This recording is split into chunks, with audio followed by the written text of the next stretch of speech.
Bonjour, je m'appelle Julien, j'ai 23 ans, je suis étudiant à la Haute École Cardeil en tant qu'assistant social et j'ai un job étudiant à la gare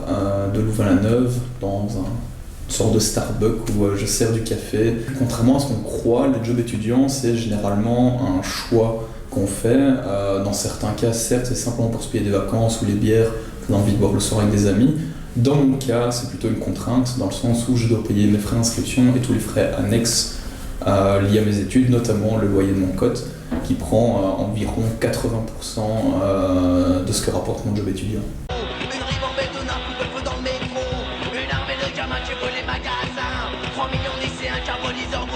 Il y a plusieurs contraintes qui se posent pour le jobiste étudiant, notamment le fait de se sentir isolé, ne pas connaître ses droits, parce que comme les jobistes travaillent dans des très petites équipes, 2-3 étudiants pour un seul patron, notamment quand ils travaillent dans le récap, dans les cafés ou les restaurants, ils n'ont pas de contact avec des délégués syndicaux, il n'y a pas encore beaucoup de délégués syndicaux étudiants qui existent, et donc tout le travail qui est fait par les jeunes FGTB de vulgariser les informations, beaucoup d'étudiants ne connaissent simplement pas leurs droits. C'est aussi pour ça qu'on doit combattre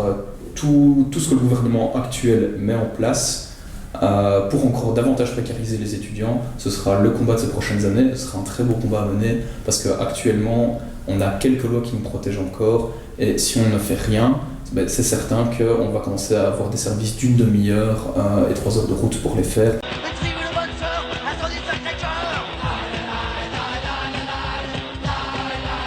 Ça crée une inégalité avec les travailleurs qui eux cotisent. Pourquoi ? Parce que le patron paye moins les étudiants et du coup il engage de préférence des étudiants plutôt que des travailleurs qui ont déjà fini leurs études. Dans le cas d'une entreprise où on voit à la fois des travailleurs réguliers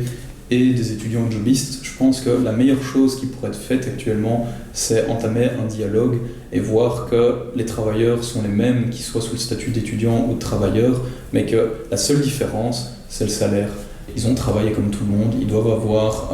aussi une retraite convenable, une sécurité sociale en termes de soins de santé ou le chômage quand ils sortent de leurs études. Et je pense que la revendication qu'on doit avoir, c'est un travail égal, salaire égal.